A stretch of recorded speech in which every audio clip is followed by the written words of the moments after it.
All right, welcome, Liam. How's it going? I'm doing great, and you? Oh, doing all right. Just, looking around the entire globe, see what's gonna happen soon daily. Checking the news, same as here.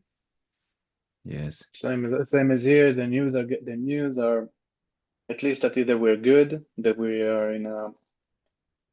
I don't say that we are in good situation, but we are improving towards it. That's what I Yeah. hope for, and that will happen. Yeah. I said let's get together and talk also because I was kind of worried because I heard bad things about Iran might attack Israel, attack more things over there. So I heard it's getting worse over there. So yeah, I They hear attack us. They attack us every day. I know So is Tel Aviv all right? Because I just heard there's videos going around. the same videos of AI. You know what we say It's fake, that right? AI? that we have the F-35, they have AI. Yeah, yeah, yeah. And each of the audience can draw its own conclusions. Mm. I haven't seen it yet, but I just heard about it in the news. But did you guys? So is the Iron Dome working all right? Good, good. Yeah, of course it's working all right. Yes, We're alive, aren't we? that's good. It's all right, buddy. Soon after, also Korea and others will continue to help. Like America will continue to help. Don't know about Korea, but I wanted to ask you about the Kurds today. I was gonna ask, you know how the Kurds are rising now, you just mentioned before in your videos. You think it's an opportunity for Israel and South Korea? And who are the Kurds? Can you tell me what they are like and who they are? Hmm. Let's start with the basics. The Kurds are ancient people going back for thousands of years, Mm, and they developed their identities even before the rise of Islam. mm, We have let's say they have their own culture, their beliefs that goes back to the times of which when the entirety of the Middle East was still pagan. They believed they worshipped back then forces of nature, the wind, the sun, the moon. But they also have a very strong tribal structure that define their entire identity. mm, With the rise of Islam in the 7th century in the entirety of the Middle East, um, they gradually became more Muslims and integrated into it. Most of them adopted Islam, and most of them belong to the Sunni sect. But today, mm, there are Shia Muslims, Shia Kurds, especially in areas like Iran. There are Yazidi, that's their own unique religion, mm, Christians, and up until 1948, there were Jews. There were Jews in Kurdistan that lived together. Today, not any more Jews left. In terms of geography, as you can see behind me, historically, the Kurds lived in the mountains of what is today Syria, mm, Iraq, Iran, and Turkey. mm, Now, it's important to understand that those mountains gave them natural protection and a degree of independence in an environment that was mostly hostile to them. So mm. that's how they developed their own unique culture and their own perspective of life, which we'll get to. Okay, interesting. So I wanted to get to know more about, as we talked about earlier in our conversation. So, okay, so they're Muslims, but it's not part of their lives. But the question is, what caused the problem? I think the main tragedy of the Kurds, I'm sorry, there are two tragedies of the Kurds and Mhm. which entitled to the Middle East. Mm, The after the First World War, the Ottoman Empire collapsed, and the victorious nations, Britain and France, redrew the map of the region according to their own interest. You can see behind me the not very accurate borders, but you get the picture. mm, Like and the nations wanted to develop their own interests. The Kurds, despite living in this area for thousands of years and having their own culture were left stateless, Mm. and became divided between the four countries: Iran, Turkey, Syria, and Iraq. And as a result, they were forced to live as a minority in the mountains of each country where they lived. But we also need to understand that if you are a minority in the Middle East, if you don't defend yourself, you will be extinct. Mm. And that's something that many don't understand much, especially with regards to the Jews in Israel. I think the second problem is the fragmentation. Mhm. Because the Kurds are separated by four countries, their movements for independence are split as well, and they sometimes work together, but sometimes they are rivals. In Turkey, the main group Mm. is a communist group called the Kurdistan Workers' Party, with roots with a Marxist anti-Western ideology that has also a bit of anti-Semitism in it. Let's say in Syria, you have the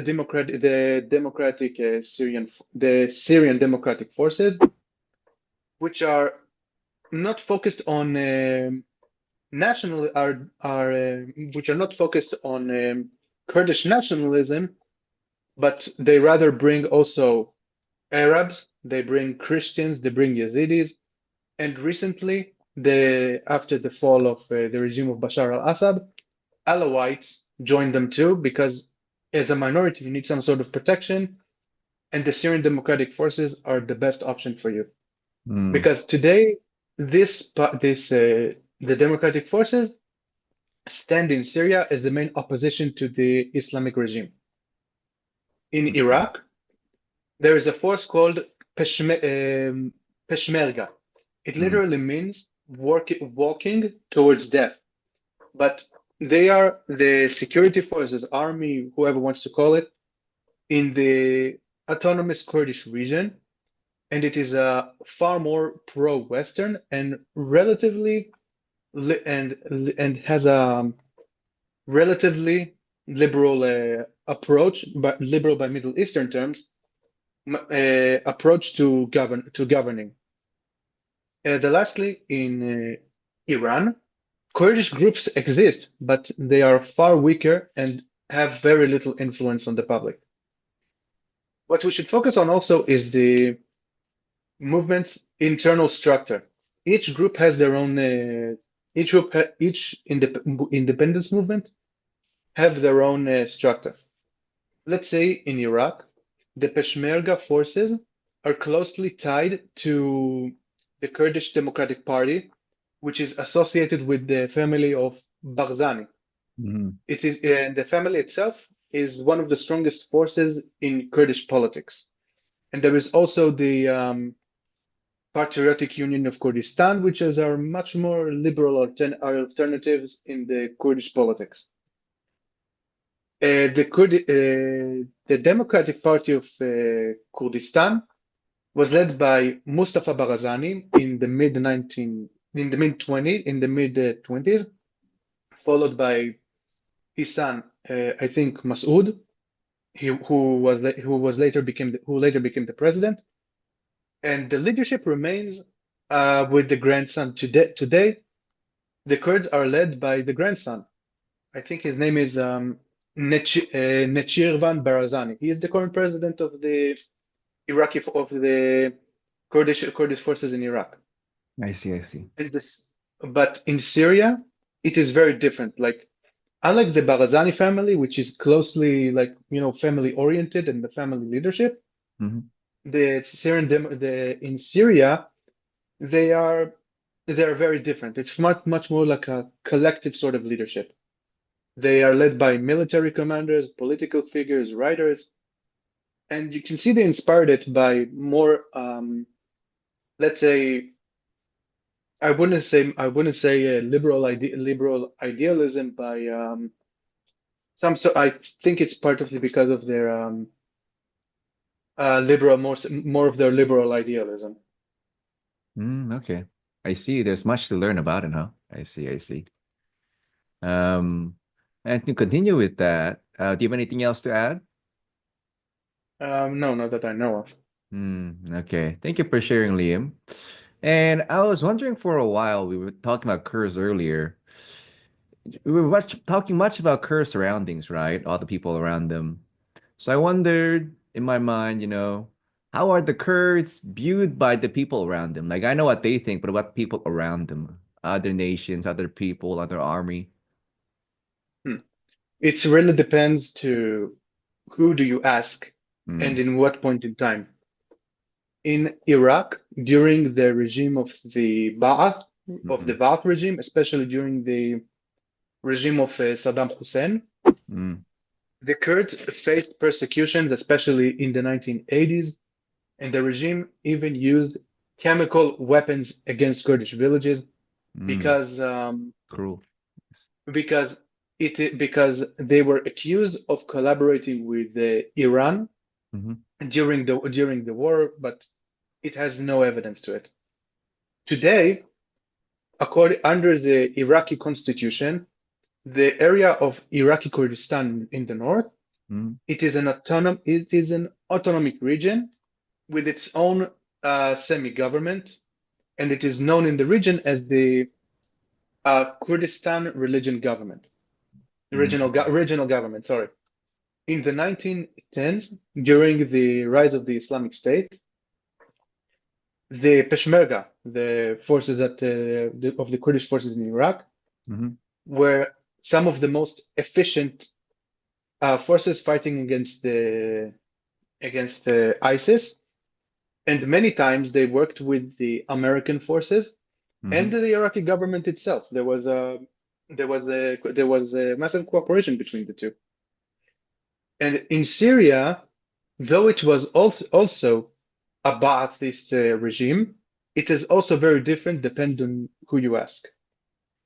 During the time of Hafez al-Assad, during the time of Hafez al-Assad, Mm-hmm. the Kurds were largely marginalized and denied their citizenship. But Hafez Assad knew how to use the Kurdish Workers' Party to work against Turkey. During the time of his son Bashar Assad, and especially during the civil war, the forces of Bashar sometimes were allied with the Kurdish forces to drive out ISIS from key position across eastern Syria.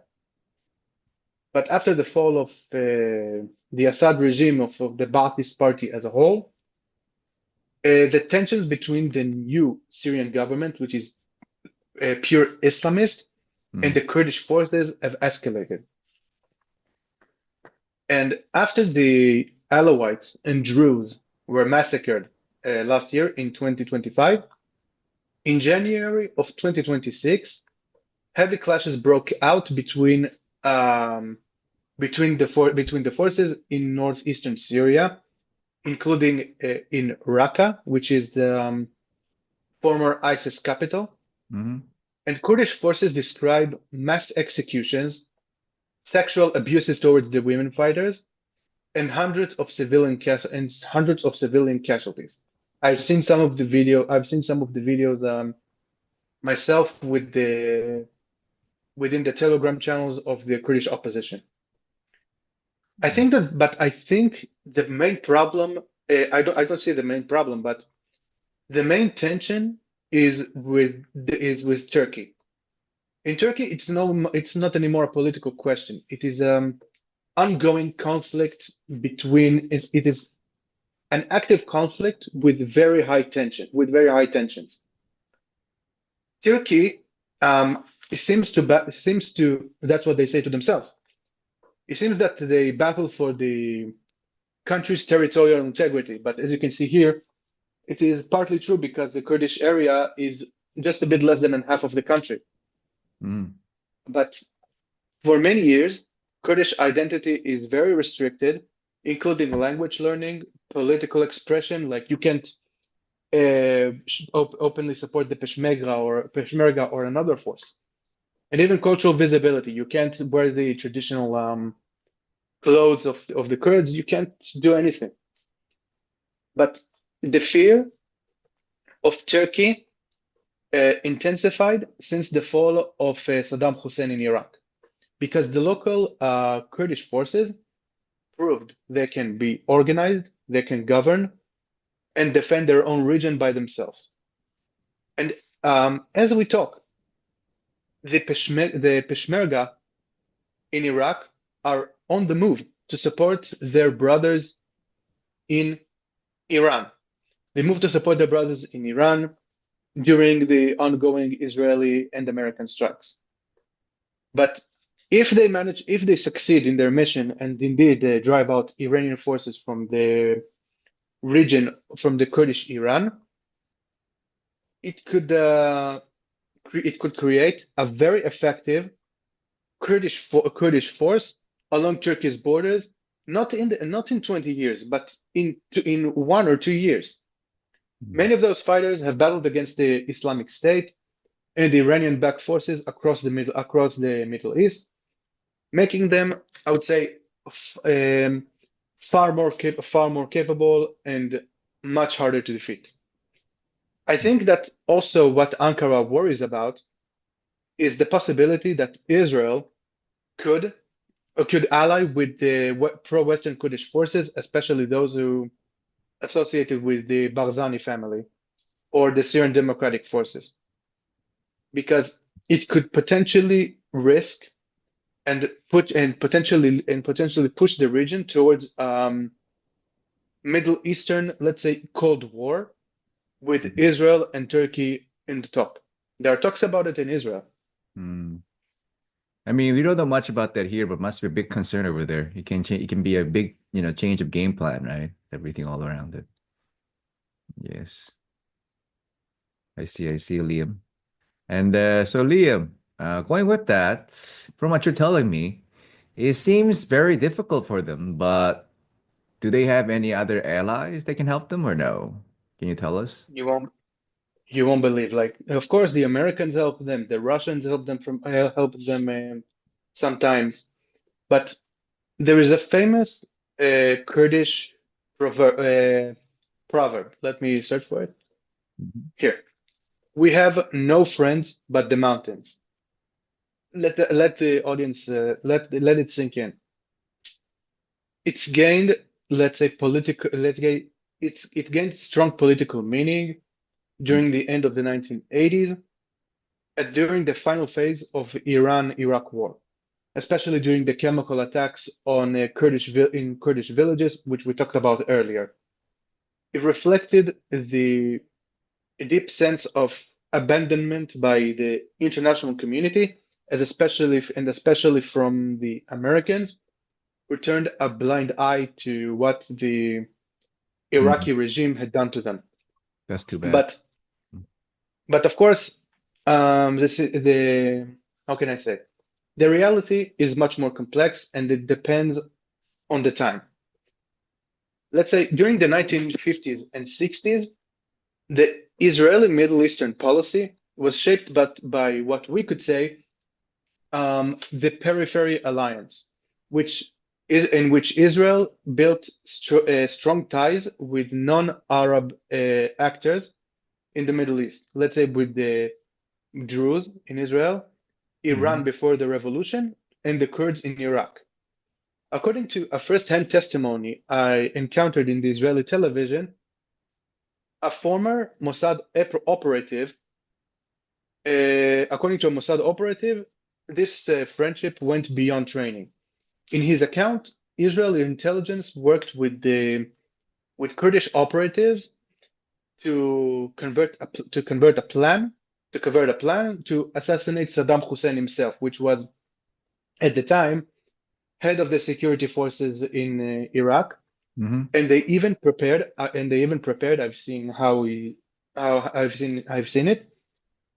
An explosive device hidden inside a book that was intended to be delivered for him. But since the beginning of the 21st century, Mm-hmm. The ties between Israel and the Kurdish region and the Kurds, especially in Syria and Iraq, have become steadily stronger. Peshmerga forces, especially those who are closer to the Barzani family, express very positive views on Israel, and Kurdish officials have repeatedly emphasized that Israelis are welcomed by the autonomous region.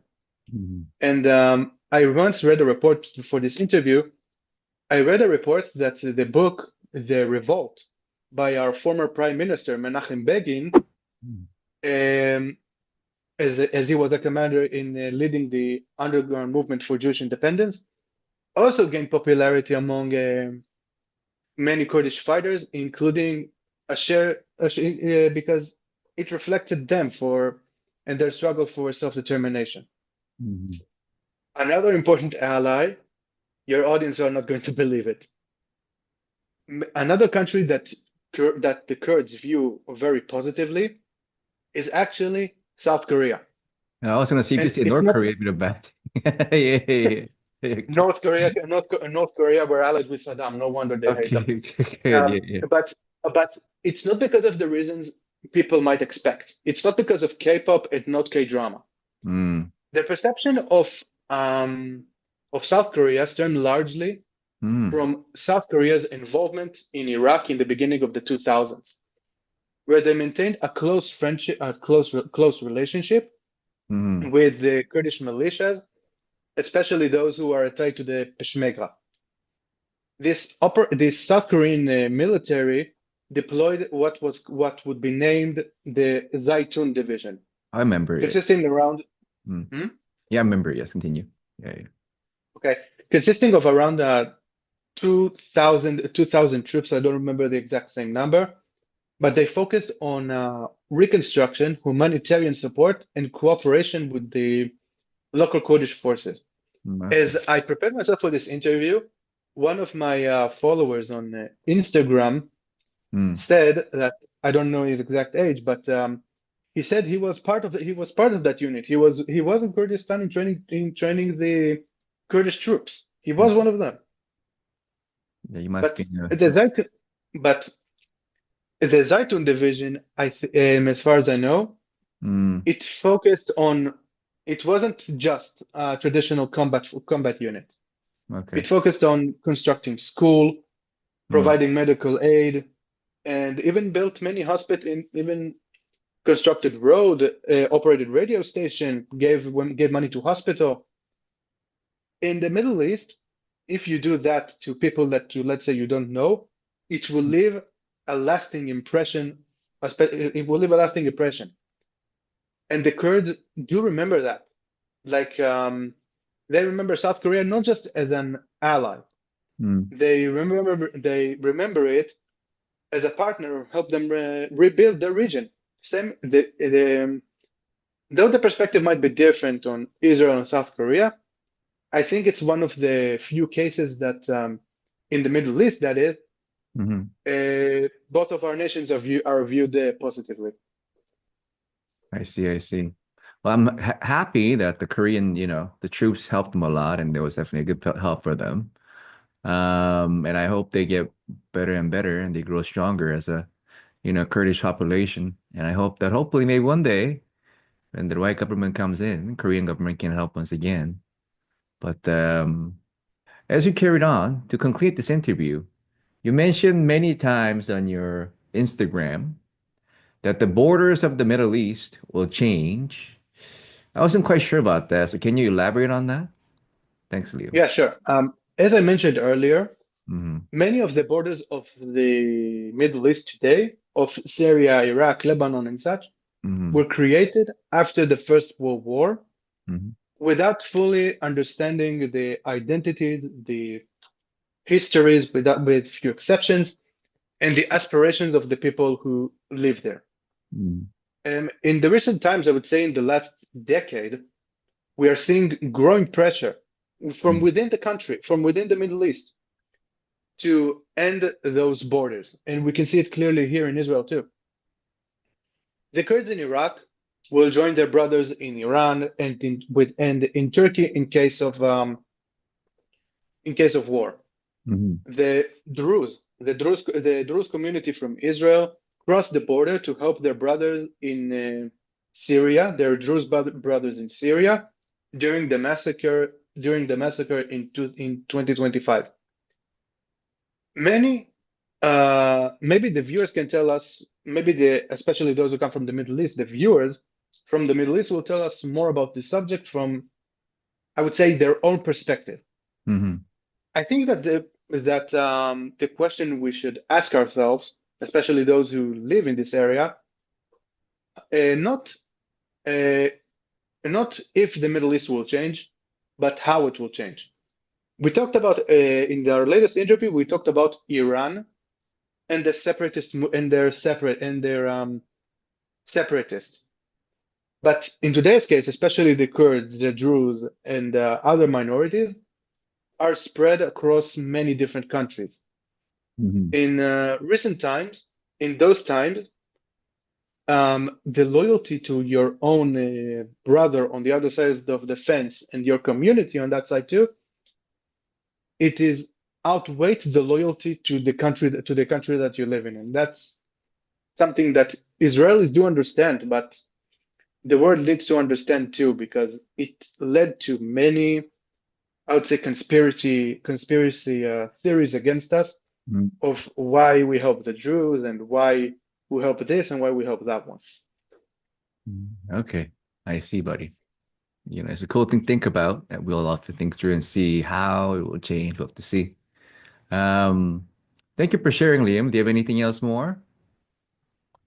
Um, something else that I would like to add, not necessarily about the Kurds that I encourage that um, I'd like to encourage the people who support Israel and say we are we don't suffer, we are fine, we're totally fine, and soon the Passover will begin. The night the how can I say, the Passover the Passover is tomorrow, so hopefully we can celebrate it as free people as we did in the last I would say 77 years.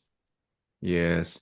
Many people like me in Korea support Israel. Like, of course, if we do support Israel, many people who are Muslims, they're good Muslims too, of course, but there are Muslims asking me, are you a Zionist? I'm like, I know what they're talking about, but I was recently told another video all about it. So I know the truth behind Israel's history.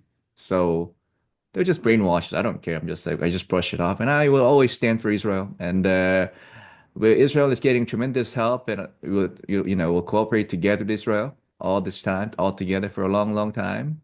And soon in the future, all the attack on Israel will stop, and we'll have a glorious day with the United States and all the allies, including Korea. Yes. I certainly hope so. That I will hope that I will see this day.